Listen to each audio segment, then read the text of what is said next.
Magandang morning uli sa ating mga lods. Ito ang ulam ideas natin ngayon. Magluluto ako ng adobong puso ng saging at sasawagan natin yan ng pritong tokwa. Kasi ang tokwa, sagana rin sa protein yan mga lods. So no need more karne-karne. Ayan lods ang ating isasawag na pritong tokwa. Mga lods. Ayan, at igigisa muna natin yung bawang at sibuyas mga lods. Ayan, at ilalagay na natin yung puso ng saging mga lods. Ayan, ilalagay na natin yung mga sangkap na pampalasa, paminta, ang oyster sauce. Okay, at ang ating soy sauce. Konting soy sauce lang yan guys. Ayan lods, lalagay na natin yung tokwa, pang pinali.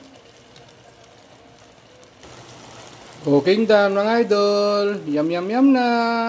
Thank you for watching.